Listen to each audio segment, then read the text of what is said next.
¿Me escuchan? ¿Ahí? Sí, profe. Sí, profe. Bien.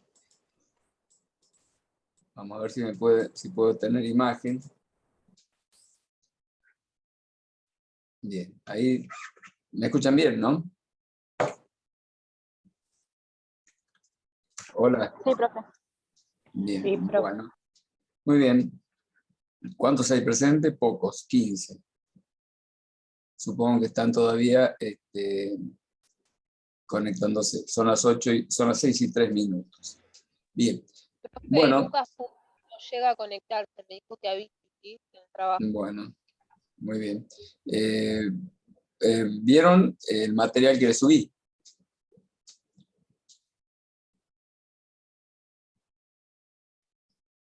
Sí, profe. Bueno, La devolución. exacto. Bueno, yo les comenté que la mecánica pedagógica que pensé, por experiencia me parece que es muy buena, es la de plantearles situaciones, casos concretos, reales, que ustedes hagan un trabajo y luego yo hacerles la devolución. Pero complementariamente a eso, ustedes tienen que ver el trabajo y comparar lo que ustedes han hecho y qué es lo que yo les menciono en la devolución. Si no hacen ese trabajo, no se cumple el objetivo. ¿Por qué? Porque es, digamos, en la medida en que ustedes hayan analizado el caso, hayan tomado las referencias didácticas que les di, es decir, el material de referencia, llámese notas técnicas de prevención o referencias de material teórico, lo estudien, lo analicen al caso, lo discutan y definan, bueno, los temas que les pido, árbol de causas, matriz de riesgo, mencionen las medidas de prevención, etcétera. En la medida en que a eso lo hagan ustedes, con las limitaciones propias de su formación y su conocimiento, ustedes están en primer año, hay una serie de conocimientos de temas que los van a lograr en la medida en que avancen en la carrera. Hay otras materias, por ejemplo, higiene, que van a ver el año que viene y demás, o seguridad en otros niveles, o práctica profesionalizante. Todo eso les va integrando la formación teórica y práctica y va haciéndolos evolucionar en criterio para entender los temas. En este caso, ustedes alumnos de primer año, yo he planificado mi materia de modo tal que en función de las posibilidades que ustedes tienen en relación a los conocimientos propios de esta etapa del aprendizaje en que están, puedan aprovechar digamos, la materia y les sea provechoso el material didáctico que les doy. Bien, entonces les decía que luego de hacer ese trabajo de elaboración en equipo, con interacción entre ustedes y demás, y ver la devolución, hacer una comparación y sacar conclusiones, eso les va a ser útil. Les menciono algo importante que obviamente se nota en los trabajos. No es lo mismo el trabajo de un equipo en donde yo noto que hay elaboración, que hay análisis, que hay, incluso yo le llamaría interés por realizar las cosas con el trabajo responsablemente, que es lo que obviamente se debe hacer, comparado con algunos otros casos en donde yo advierto que no existió ese interés, esa preocupación, ese interés de investigar, y bueno, se nota con toda claridad en los trabajos esa diferencia. Como les dije, yo no pretendo que ustedes en los trabajos no cometan errores, al contrario, considero que parte de la formación y la etapa en que ustedes están es precisamente la de arriesgar opiniones y cometer errores, porque obviamente están en un proceso de aprendizaje, pero es distinto eso al caso en que uno diga, bueno, acá no es la cuestión de que se interpretó o se cometió un error o lo que fuere, sino que faltó de dedicación en la tarea.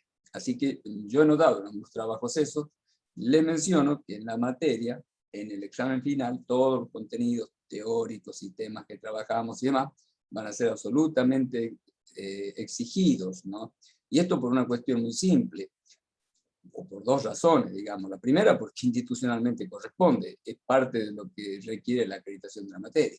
Y segundo, porque ustedes van a quedar el día de mañana, o van en dirección a ser profesionales de higiene y seguridad.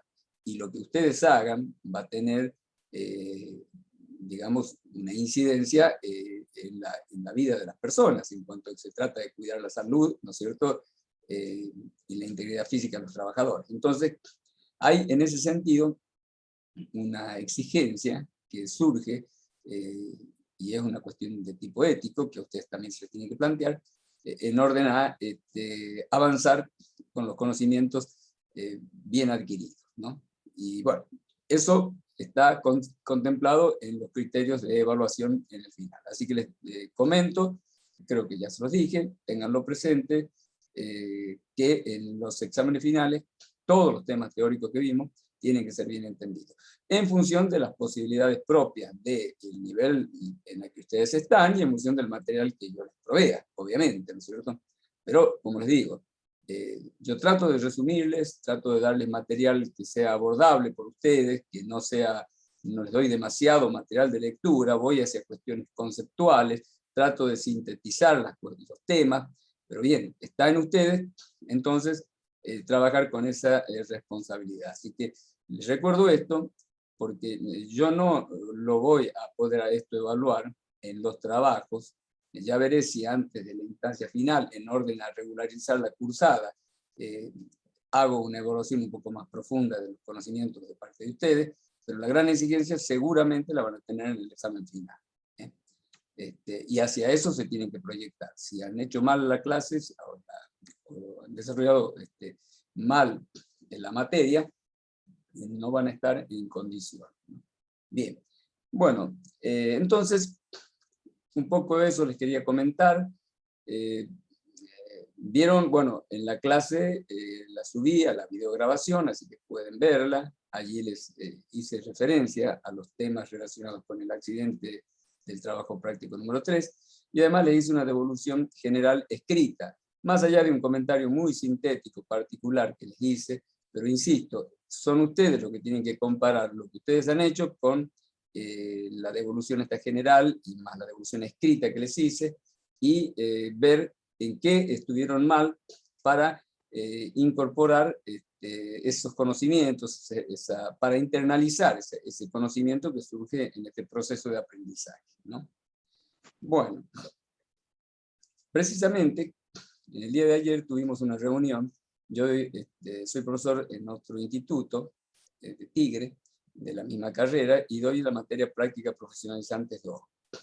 Tuvimos una reunión en relación a cómo manejar el área, llámese las prácticas profesionalizantes, que es un tema que en este momento, en tiempo de pandemia, se está tratando especialmente porque, bueno, se sabe que la virtualidad genera ciertas dificultades, y particularmente se tiene presente este tema de la práctica profesionalizante, porque uno dice, a ver, en un contexto de virtualidad, ¿cómo podemos lograr que las prácticas profesionalizantes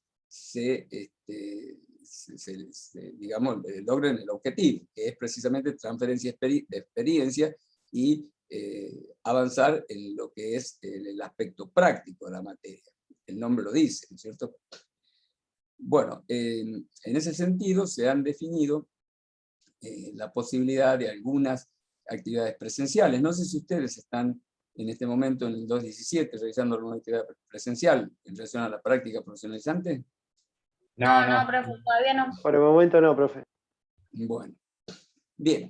De todas formas, les refería que tuvimos esa reunión en otro instituto para ver cómo manejar este tema. Yo considero que la práctica profesionalizante, que es por supuesto el tema que abordamos allí, es de un valor fundamental. Ya les mencioné que es la experiencia de los profesores, digamos lo que sería todos los conocimientos teóricos que ustedes van a lograr, tienen que ver cómo se aplican eso. Y ese nexo entre lo teórico y la aplicación es precisamente el criterio profesional, que es lo que se tiene que lograr precisamente con la práctica. Bueno, yo considero que ese aspecto es de valor fundamental en la carrera de ustedes. Y en lo personal, creo que no es solamente en las materias prácticas profesionalizantes que se debe tender hacia eso, sino también en materias específicas, como yo lo hago en Seguridad 1. Seguridad 1 no es práctica profesionalizante, pero sin embargo está dirigido hacia lo que serían resolución de temas prácticos y casos prácticos. En definitiva, la doy con lo que podría ser un estilo de práctica profesionalizante, porque considero que es algo, como les digo, esencial. Les decía que en esta reunión lo que, bueno, se intercambiaron opiniones, había distintos profesores que formamos parte del equipo y que damos prácticas en distintos años, y un poco lo que se consensuó es que cada profesor, desde su experiencia, haga una transferencia orientada hacia los aspectos en donde ese profesor es más fuerte, llamémosle. Concretamente, en este caso, hay un profesor que tiene mucha experiencia en la parte de construcción y todo lo que es todo lo que es el tema construcción, que se regula por el decreto 911, digamos el 351 es genérico, 351 me refiero al decreto reglamentario de la ley de higiene y seguridad. Hay un decreto que es el 911 que regula todo lo que es la parte de construcción. Este profesor tiene una gran experiencia en ese tema y bueno, vuelca un poco en su clase esa experiencia. Yo mencionaba en ese ambiente que en mi caso, las pericias me ha dado una experiencia un poco vasta en materia orientada hacia cuestiones relacionadas con accidentes, incluso enfermedades, y sobre todo su vínculo con temas legales o cómo interpretar los casos, en fin, creo que es una experiencia de cierto valor, la considero importante, y bueno, desde ese aspecto, el transferir un poco esa experiencia es el aporte que puedo dar, yo, ¿cierto? Y bueno, y un poco consensuamos eso, que cada profesor en el eje de lo que se considera un poco más, con más experiencia, haga esa transferencia. Y eso es un poco la idea con la que creo que no solamente se deben abordar las prácticas, sino todas las materias. Y es un poco la idea con la que trabajamos en esta materia, ¿no? Así que eso les menciono, y hacia eso están los trabajos prácticos, que ya vimos 3.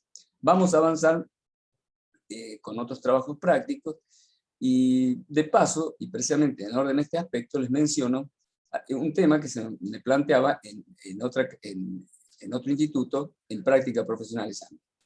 Me decían, ¿cómo realmente podemos resolver y aplicar la matriz de riesgo o el árbol de causas? Y se le generaba una dificultad a la orden de su aplicación.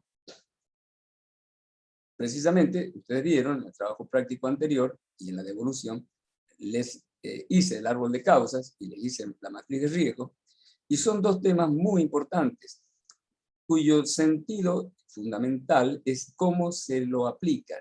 Explicarles teoría de árbol de causas o teoría de matriz de riesgo, hay 2 PowerPoint, yo los considero muy amplios, muy generales. Creo que de eso, de esa explicación teórica a lo que sería la parte práctica, hay una distancia grande. Y bueno, precisamente la idea es que ustedes entiendan cómo resolver y aplicar esas herramientas. Así que, en particular, esos 2 puntos que en la clase pasada tratamos y que yo les hice en la devolución, que es cómo realizar el árbol de causas, cómo interpretarlo, y cómo generar la matriz de riesgo, en un caso concreto, creo que constituyen una herramienta de orden práctico de mucha importancia para entender 2 temas teóricos que si no lo van a poder vincular a esa parte teórica con la realidad y con la práctica. Esos mismos temas, árbol de causas, matriz de riesgo, que son 2 temas centrales, en particular en lo que es seguridad, también lo vamos a abordar en otros trabajos prácticos que voy a desarrollar. Es decir, con esto les doy un poco la orientación de cómo pensé la materia y hacia dónde quiero que se dirija un poco el objetivo pedagógico, y a su vez a ustedes orientarlo para que entendamos y entiendan, ¿no es cierto?, en qué consiste el proyecto de cátedra y hacia dónde direcciono mi esfuerzo. Obviamente que están en esta etapa y en este proceso, ustedes pueden plantear sus inquietudes. De hecho, un poco lo que les decía, me planteaban en otro instituto, era, no entendemos cómo llevar a la práctica este tema de árbol de causas y matriz de riesgo, cosa que, bueno, después con los trabajos lo pudieron entender, pero así como se plantea ese tema, ustedes pueden tener también alguna otra inquietud, y el proceso pedagógico es un ida y vuelta. Estamos los profesores siempre dispuestos a entender o a escuchar qué planteos o qué dudas se presentan, porque uno puede pensar que está haciendo las cosas de una manera, digamos, clara para que entiendan y llevando bien el proceso de enseñanza, pero puede haber algo que uno no vea, y desde el ángulo de ustedes, alumnos, pueden exponer esas preocupaciones. Así que en ese sentido, desde ya les digo que tanto en esta clase como en todas las que vienen, estoy dispuesto a escuchar las inquietudes que tengan. ¿No? Si hay algo que no les parece, o no les cierra, o no entienden, no me refiero a un tema puntual teórico, que por supuesto eso forma, o práctico, que eso forma parte del ida y vuelta permanente, sino en general, en lo que hace a todo el proceso de enseñanza, los escucho, obviamente, ¿no? Yo en este momento, con este método virtual, estoy hablando y es un poco como que parece que uno es el único que puede o que está para hablar y ustedes escuchar. No es así.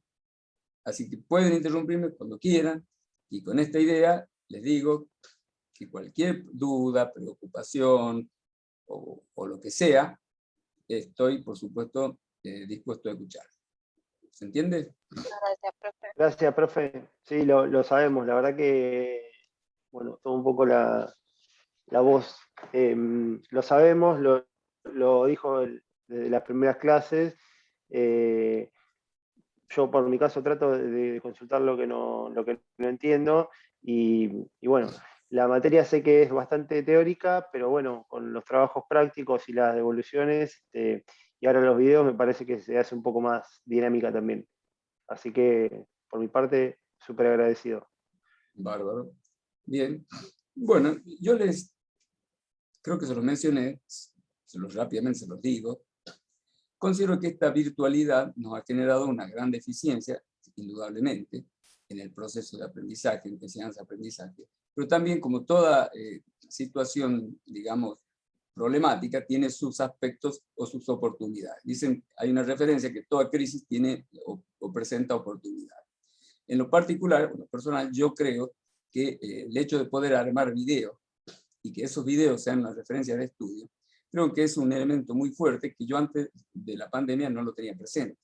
El dar una clase presencial, como antes era, uno la daba, por allí alguien tomaba nota o se olvidaba o no estaba en algún momento. Además, las clases por horario eran muy extensas, en tanto que cuando se dan estas clases virtuales, uno condensa un poco más el contenido, lo cual hace más abordable el rever o el mirar un video, y queda el video, que es una referencia importante, porque es mucho más completo, por supuesto, que cualquier apunte que ustedes tomen en clase. Entonces, en síntesis, creo que los videos constituyen una herramienta muy importante, que ha sido algo positivo que la pandemia nos ha dejado en cuanto al modo de enseñanza. Obviamente que no digo con esto que se haya ganado y que no se hayan perdido algunos aspectos relacionados con la pandemia, pero en ese aspecto creo que sí encontré una oportunidad, y creo que es de mucho uso. Entonces, Cristian hablaba del material, yo trato de subírselos porque va a ser una referencia que van a tener ustedes de estudio, sobre todo de temas conceptuales, que no es tanto lectura ni es tanto aprender de memoria, sino entender temas cuyas cuestiones son conceptuales, repito, y que deben entender y que a veces en la lectura se pierde. Bien, hecho esta aclaración y este comentario inicial, y haciendo la referencia que vamos a seguir con otros trabajos prácticos, con esta misma modalidad, hoy voy a abordar algunos temas que he previsto para esta clase.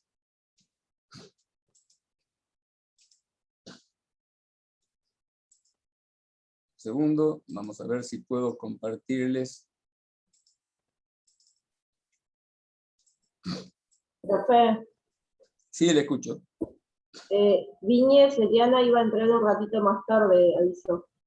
Bien, bueno, Profe, Lorena Luque tampoco. No de puede estar a la acuerdo.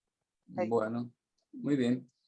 Bien, bueno, entonces empiezo con este tema que les preparé, que, bueno, tiene relación, por supuesto, con estas cuestiones que les dije que considero centrales que ustedes deben tener presentes.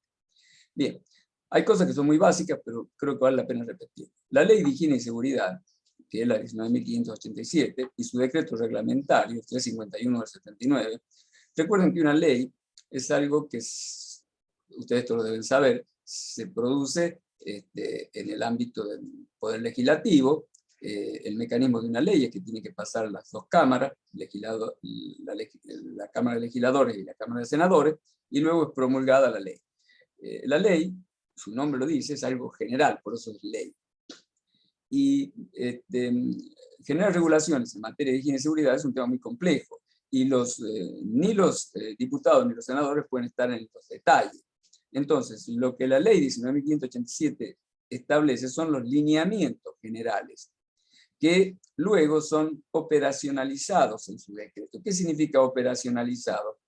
Que hay personal técnico que, interpretando la letra de la ley, tratan de poner esos temas genéricos que en la ley están desarrollados con regulaciones concretas. Por ejemplo, si ustedes van al decreto 351, pueden ver en la parte, por ejemplo, de prevención de incendios, en donde hay todas unas cuestiones particulares, o en la parte de riesgos eléctricos, o en la parte de riesgos químicos, que hay cuestiones ya muy técnicas, que obviamente los legisladores no lo conocen, ni pueden estar en eso.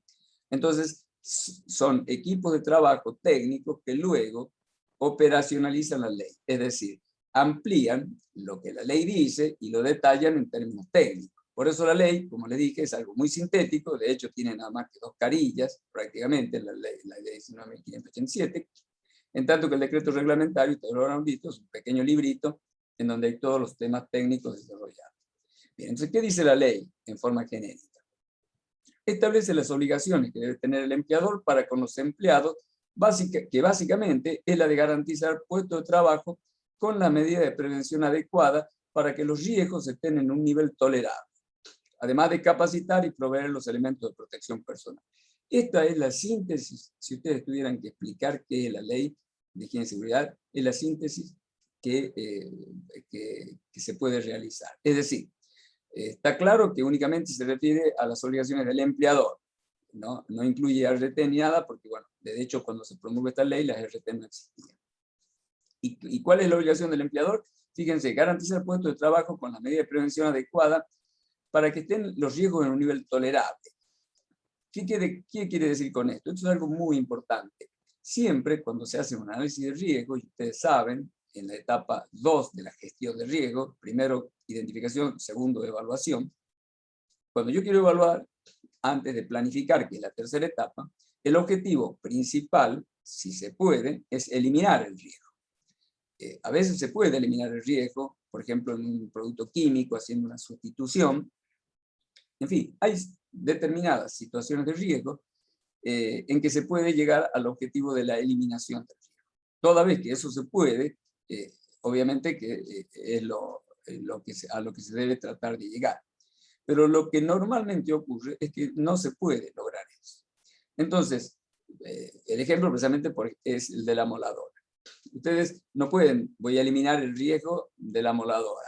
El riesgo de eliminación de la moladora sería eliminando el uso de la moladora, con lo cual ustedes tendrían un problema porque habría, de hecho la herramienta esa es un elemento de trabajo que sirve para la actividad productiva. Entonces, hay que conciliar. Conciliar significa establecer un punto de acuerdo, de coordinación entre el riesgo que es inherente a la tarea e inevitable en muchos casos, ¿no es cierto?, con la prevención posible. Y esa prevención posible nos tiene que llevar a un nivel de riesgo tolerable. Acá, esto es absolutamente, en la práctica, la aplicación de la matriz de riesgo. Y con esto les quiero marcar un aspecto central. ¿Qué es un nivel tolerable? ¿Está definido? ¿Es subjetivo? ¿Qué me pueden decir? Los escucho.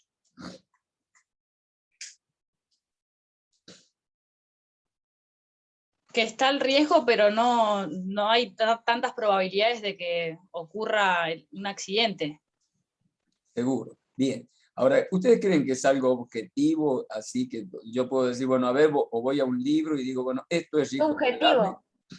Subjetivo, porque No se o puede, sea, depende de cómo lo vea cada persona.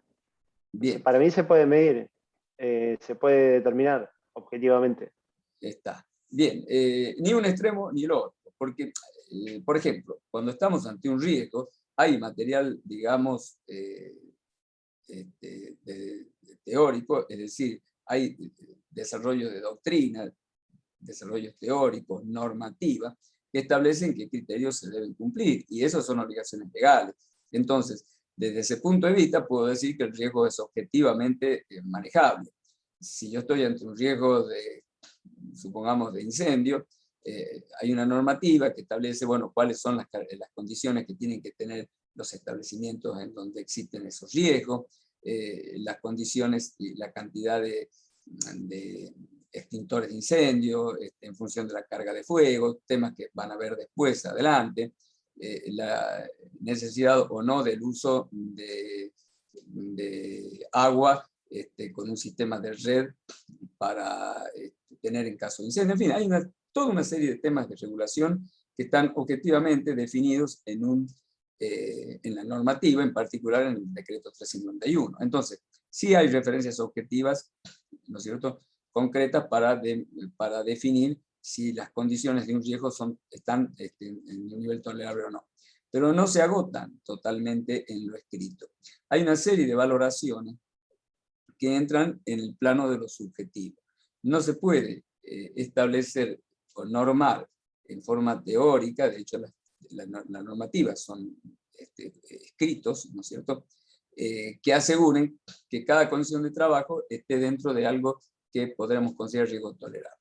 Y allí entra el criterio profesional. En un caso, por ejemplo, vamos a trabajar en el caso de un trabajo con una escalera, por ejemplo, o en el riesgo con una moladora, que puse el ejemplo, o vamos a ver otros temas.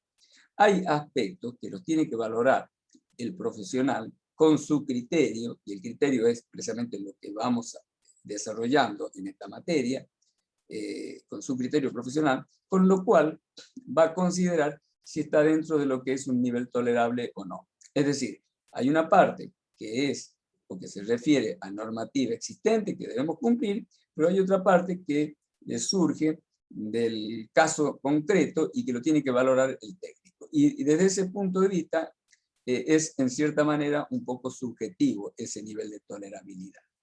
Entonces, lo que tenemos que hacer es desarrollar criterios para hacer la prevención en las zonas donde existen riesgos, de modo tal de llevarlo a lo que consideramos un nivel tolerable. Hay, por supuesto, guías orientativas, como todo lo que es prevención en el foco, en el medio y en la fuente, la capacitación y demás, pero también hay otros aspectos que lo va a evaluar con su criterio el técnico en cada caso, ¿no es cierto? Entonces decíamos que la obligación del empleador es llevar a un nivel tolerable, además de capacitar a los proveedores, además de capacitar, que es otra responsabilidad que la ley cita en forma específica, y proveer los elementos de protección personal. En estos dos últimos aspectos estamos actuando en las personas. Recuerden que en lo otro estamos actuando en la fuente y en el medio, y finalmente en la persona actuamos capacitándolo y entregándole elementos de protección personal. Bien. Segundo, que vamos a ver si puedo pasarles el PowerPoint siguiente.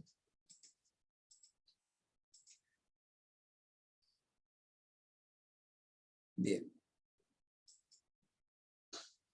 Bueno, ley de riesgo de trabajo. ¿Están viendo la pantalla allí? Sí, ¿no? Sí, perfecto. Bueno, entonces lo que recién mencionamos es la ley de higiene y seguridad que obligaba al empleador. La ley de riesgo de trabajo surge en el año 1996. Es la ley 24.557. Y también tiene un decreto reglamentario que es el 170 del 96. Ocurre de la misma manera que ocurrió con la ley de higiene y seguridad, la norma, lo que se escribe en una ley, es genérico y tiene que haber un área técnica que operacionaliza ese contenido de la ley. Operacionalizar es traducirlo, llevarlo al detalle y lo desarrolla técnicamente con más detalle. Eso es lo que se llama decreto reglamentario, que es una operacionalización de la ley. Por eso las leyes, en estos casos, no todas las leyes tienen un decreto reglamentario, que amplía, especifica cuestiones más técnicas que la ley no las contempla en detalle, pero sí en forma genérica las abarca. Entonces, ese decreto reglamentario, en el caso de la Ley de Riesgo de Trabajo, es el decreto 170 del 96. Como les digo, y ustedes están viendo, este es el año 96, precisamente era una época en donde se planteaba la cuestión de disminuir el costo laboral, que fue un gran tema, vinculado con los juicios laborales. Por eso yo le pongo tanto foco en el tema, en donde, por mi experiencia de perito y demás, creo que hay cosas que le puedo transferir, porque es un gran tema. De hecho es una problemática que se ha planteado a nivel general de todo lo que es el sistema productivo, como un tema de enorme trascendencia, porque tiene directa relación con el costo laboral. Ustedes saben que previo a esta ley, los empleadores tenían que, dentro de los costos laborales, prever ciertos gastos posibles que podían surgir de indemnizaciones relacionadas con juicios laborales. Obviamente que eso genera una incertidumbre y obliga al empleador a tomarse márgenes a la hora de determinar los precios para poder cubrir esas contingencias. Entonces, este es un tema central, la cuestión de la ley de riesgo de trabajo. Y en este tema están ustedes insertos porque la función de técnico, obviamente está dirigido nada menos que a manejar este tema. Entonces, quiero ponerlos en ese contexto para que entiendan ustedes qué problemática está vinculada directamente con la tarea del técnico. Entonces, les decía que esta ley, entonces, ¿qué creó? Creó las aseguradoras de riesgo de trabajo. Y además creó la Superintendencia de Riesgo de Trabajo, que es el ente que fue creado para controlar y regular las actividades de las ART, es decir, de las aseguradoras de riesgo de trabajo. Además, le da la potestad a las SRT, a la Superintendencia de Riesgo de Trabajo, para emitir normativa en materia de higiene y seguridad. Es decir, que tiene dos funciones. Por un lado, regular y normar todo el funcionamiento de las ART, y por otro lado, emitir normativa en materia de higiene y seguridad. Y ya que hablamos de las ART, que son las aseguradoras de riesgo de trabajo, que fueron creadas en ese año por esa ley, ¿qué funciones tienen? Bien, como ente asegurador, tienen la obligación de cubrir en forma solidaria las indemnizaciones que le correspondan al trabajador por discapacidades originadas en accidentes o enfermedades profesionales. ¿Saben lo que significa cubrir en forma solidaria? Sí, que le tienen que abonar, digamos, lo que se necesite. Ahora, hay una cuestión técnico-jurídica muy importante cuando decimos en forma solidaria. Pregunto, en el caso de que haya una persona... Sí, escucho. Que son muchas partes las que deberían contribuir, algo así. No. Bien, este es un tema de muchísima importancia. Insisto, estas cuestiones legales son ejes en la formación de ustedes y, por supuesto, en la vida profesional de ustedes el día de mañana. Por eso quiero que ustedes la tengan muy en claro. Cuando ustedes hablan de responsabilidad, ¿alguna vez ustedes vieron o escucharon la función del garante en el caso de un alquiler? ¿Saben lo que es eso? Sí. Bien. Sí, profe. ¿Qué obligación tiene el garante? Es como si no, guardar, claro, sí, De garantizar. exactamente, garantizar. Exactamente. O sea, de dónde se agarra el dueño sería de la propiedad